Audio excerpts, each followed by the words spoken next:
Olá, excelentíssimos, bem-vindos a mais um vídeo. No vídeo de hoje nós vamos falar sobre o caso do monstro de Beja. Então, sem mais enrolações, nós vamos falar já sobre o caso. Infelizmente, eu para este caso também não tenho tantas informações sobre a infância, a juventude de Francisco Esperança, que é o intitulado Monstro de Beja. Basicamente temos informações limitadas relativamente à infância e à juventude de Francisco. Parentes e pessoas próximas disseram que ele sempre foi uma criança, um jovem, tranquilo, calmo, estudioso, educado e sempre teve também boas notas e não tinha tantos problemas no que toca ao desenvolvimento, problemas psicológicos ou então problemas de relacionamento, tanto com os pais, amigos. Não há relato de nenhum problema durante a juventude.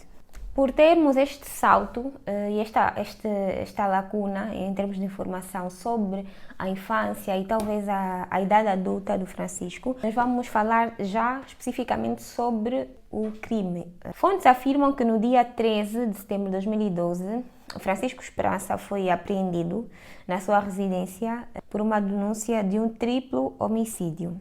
A polícia afirma ainda que no momento da apreensão, não é?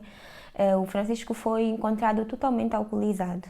Então, não temos informação específica sobre quem fez a denúncia, por que exatamente as pessoas chegaram à conclusão de ter havido um crime na casa do Francisco. Não existem fontes, não tem nenhuma base que nos possa indicar porque exatamente no dia 13 a polícia foi à casa do Francisco e fazer esta detenção. O que importa saber é que a polícia dirigiu-se então à Rua de Moçambique, número 15, em Beja, e fez então a detenção do Francisco com uma denúncia de um triplo homicídio. O Francisco, a 13 de setembro, já estava com os corpos da sua então esposa, filha e neta. Conviveu com os corpos durante uma semana. As fontes indicam que por volta do dia 5 ou dia 6 de setembro, o Francisco tenha chegado à casa, que partilhava então com a sua esposa, Bem-vinda, de 53 anos, a sua filha, Kátia, de 28 anos, e a sua neta, Maria, de 4 anos. Francisco terá chegado então à residência com os seus familiares, terá então tirado a vida das três. A primeira foi a Bem-vinda, sua esposa em seguida tirou a vida da sua filha, e a última que perdeu a vida foi então a Maria, a sua neta de 4 anos. O Francisco informou à polícia que a arma utilizada para cometer os homicídios foi uma katana. A arma foi escolhida por ser uma arma silenciosa. Esta foi a informação que o Francisco prestou à polícia. Só de ressaltar que na casa também tinham alguns animais de estimação, como cães e gatos, e nem os animais foram poupados dessa chacina. Os corpos foram encontrados com sinais de quase de gola, que eu pesquisei, o termo técnico é esgorjar, quando existe um corte muito profundo, mas não é o suficiente para separar a cabeça do corpo. Então, podemos entender mais ou menos o choque da polícia a ter encontrado as três vítimas e os animais de estimação nesta situação. Isso é bizarro, porque se pararmos para pensar, o Francisco conviveu com o corpo da sua família por quase uma semana, ou até mesmo uma semana. Então também não se sabe se os vizinhos que notaram, não é, pelas atividades da família, que já não existia o cotidiano, né, as atividades cotidianas da esposa, da filha e da neta. Pode ser uma fusão de tudo isso, porque nós infelizmente não temos a informação, como eu disse. Houve uma denúncia, a polícia foi para a residência e encontrou aquela situação. O motivo principal que levou Francisco a tirar a vida da sua família, isto alegado por ele, foi que ele estava endividado. Pelos cálculos do mesmo, a dívida dele beirava 300 mil euros. Ele foi um funcionário bancário e já esteve anteriormente, em data incerta também, ou já esteve envolvido num esquema que houve desfalque, desvio de fundos, e neste ano, que naturalmente foi antes de 2012, o Francisco já havia cumprido uma prisão de um ano, aproximadamente um ano, justamente por conta deste que aconteceu no banco em que trabalhava. Então ele indicou que, para além das responsabilidades relativamente ao crime anteriormente cometido, Durante a vida, durante as vivências, ele foi contraindo dívidas e chegou a um ponto que ele já não encontrou mais nenhuma saída. E ele queria que a sua família não tivesse que lidar com as dívidas feitas por ele. Por isso é que, inicialmente, o objetivo dele era tirar a vida da mulher, mas ele depois pensou que a filha dele tinha uma conexão muito grande com a mãe e ela não conseguiria viver com esta informação. Não conseguiria viver sem a mãe, justamente pensando que foi o pai que tirou a vida da mãe. Então levou com que ele tirasse a vida da filha também. E como uma lógica na cabeça dele, a neta dele não conseguiria viver sem a avó e sem a mãe. Então, para que ela não crescesse com este peso e não tivesse distúrbios no futuro, ele decidiu também tirar a vida da filha, porque caso contrário ela teria de ir para um centro de adoção, conviver com outras famílias que ele não tinha garantia que a neta seria bem tratada ou não. Então ele preferiu cortar o mal pela raiz e tirar a vida de todas as pessoas que estivessem envolvidas diretamente com ele e com a vida dele. Para além disto, é importante realçar que o Francisco indica que, relativamente à sua filha, ele também não teve tantas dúvidas assim, para além da filha ter a conexão com a mãe, como eu disse. Ele afirmou que a filha já tentou sobre a sua própria vida durante 2 vezes. Então ela já tentou cometer o não viver. Eu não posso dizer aqui a palavra porque senão, pronto, tem ali algumas restrições de idade e de conteúdo. Então o YouTube não permite que essa palavra seja dita. Então, mas vocês já conseguem perceber mais ou menos o que eu estou a dizer. Ele diz que a sua filha já tentou 2 vezes, então com a perda da mãe, a filha naturalmente também ou tentaria uma 3ª vez e conseguiria, ou viveria uma vida de tristeza e angústias. Então, ele preferiu livrar a filha de sofrer uma vida sem a sua mãe estando presente. Quando este assunto veio à tona sobre o crime, foram levantadas várias informações que eram um tanto quanto sigilosas relativamente à família do Francisco. Falo especificamente sobre a Kátia, que era a sua filha. Foi dito que quando a Kátia engravidou da sua filha Maria, ela estava num relacionamento. Não vou citar aqui o nome do envolvido porque acredito que também não tenha tanta importância assim, mas vocês podem pesquisar aqui nas fontes em que eu vou deixar, podem verificar o nome do jovem. Então, no momento em que ela estava grávida, ela tinha um namorado, mas por algum motivo, quando a Kátia indicou e revelou que estava grávida, o namorado dela em questão pediu para que ela fizesse um teste de paternidade que era para confirmar, porque ele tinha algumas dúvidas. Foi feito o teste e, por ironia do destino ou não, a filha não era do atual companheiro da Kátia. Então, eles naturalmente separaram-se, a Kátia foi viver para a casa dos pais e desde ali continuou com a sua vida até o fatídico dia de 6 de setembro. Algumas pessoas que conviveram diretamente com a família alegam que o assunto sobre o pai do filho da Kátia sempre foi um tabu para a família. Para início de conversa, eles sempre foram muito reservados sobre as suas próprias vidas, não gostavam muito de falar sobre a vida deles pessoal, então o assunto da gravidez da Kátia foi um tabu ainda maior. Quando se descobriu que não era o filho do atual companheiro, as pessoas foram perguntando, então, quem é o pai, vai assumir, vai haver casamento, não é? Ainda espera-se que quando uma mulher fica grávida, naturalmente, pronto, o pai da criança vai assumir um compromisso e dali vai vir um possível casamento ou não.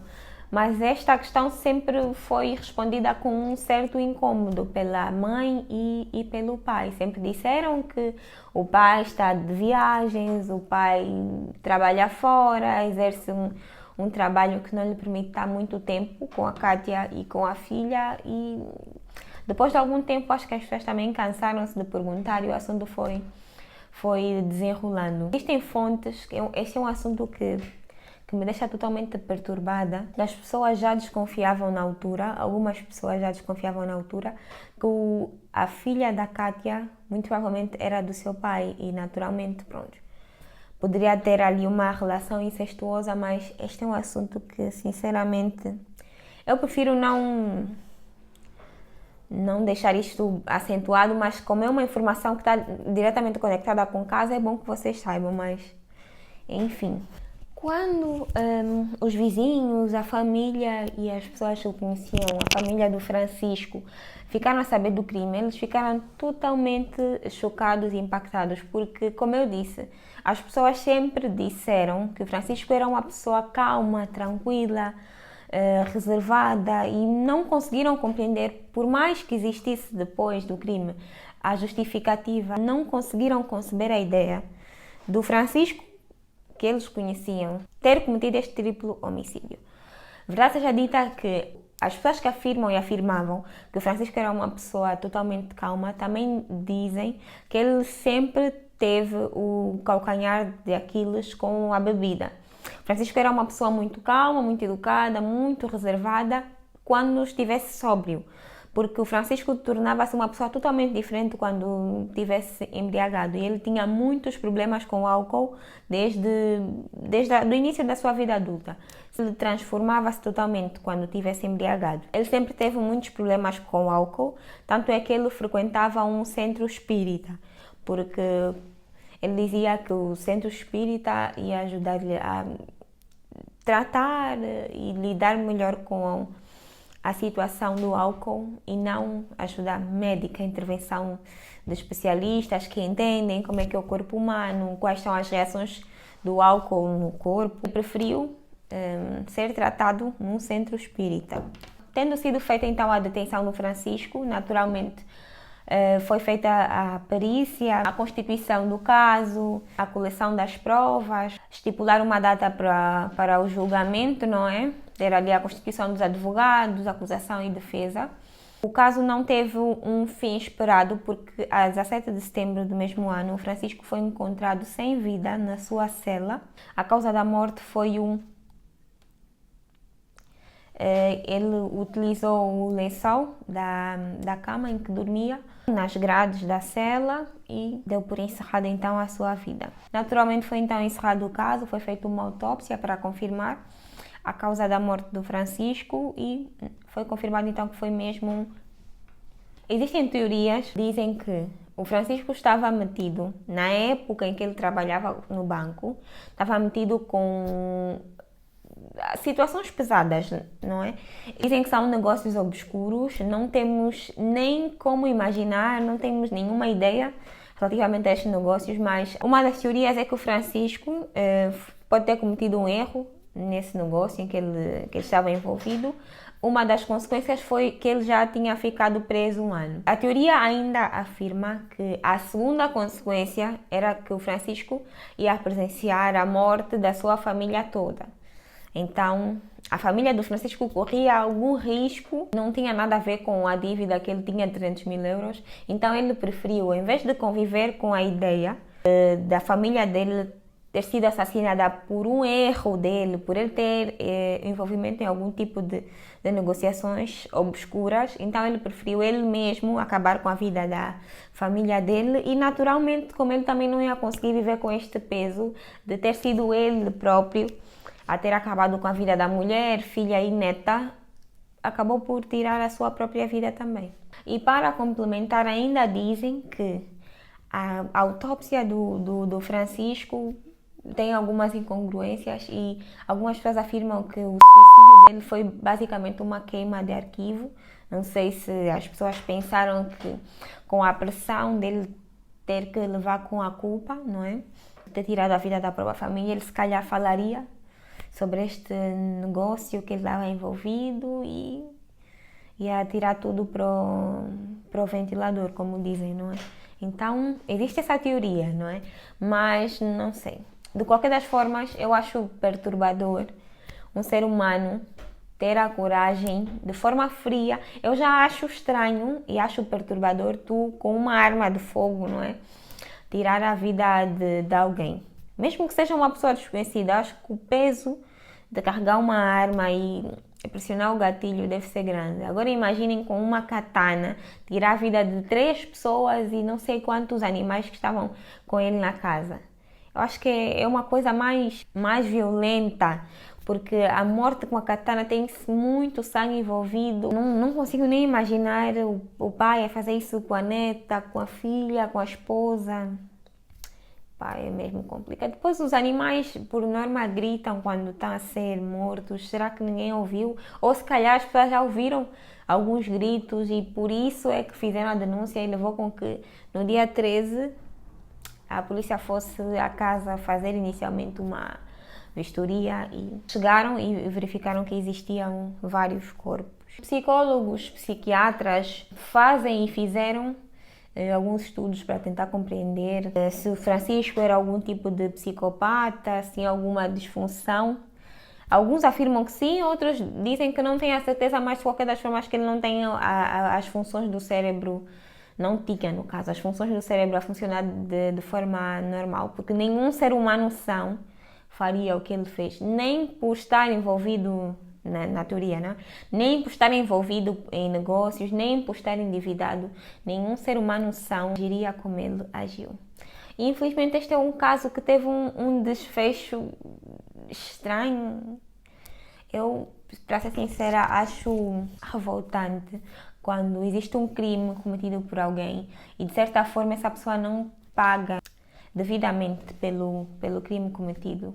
Eu sei que durante o tempo em que ele teve detido, se calhar foi consumido por muita dor, muita tristeza, muita angústia, mas eu ainda prefiro que a pessoa fique o resto da vida na prisão, na cadeia, e ele sabe, e a pessoa tem que saber que nunca vai sair dali justamente pelo crime que cometeu. Mas agora quando existe na minha cabeça é uma coisa, é meio que uma impunidade. Ele cometeu, não teve que arcar com as consequências disso e também desapareceu do mundo. Então este é o caso de hoje. Infelizmente, como no vídeo passado, este caso tem muitas lacunas, muitas informações um bocadinho rasas e a falta de informações na maior parte dos assuntos, mas eu queria que vocês conhecessem este caso, que vocês soubessem. E também queria que, caso vocês tenham alguma informação adicional, que deixem aqui nos comentários, que deixem sugestões para os próximos vídeos. Este é mais um caso que tem algumas lacunas que seriam importantes para entendermos mais sobre o caso. Por exemplo, quem fez a denúncia, como é que a polícia chegou até a casa do Francisco. Mas ainda assim achei importante trazer para que vocês conheçam. Não se esqueçam de dar um like, subscreverem, ativar o sino das notificações para que vocês estejam sempre ligados sempre que eu lançar aqui um vídeo novo. Sigam-me nas redes sociais que eu vou deixar aqui nos comentários e na descrição do vídeo também. E vejo-vos num próximo vídeo. Tchau!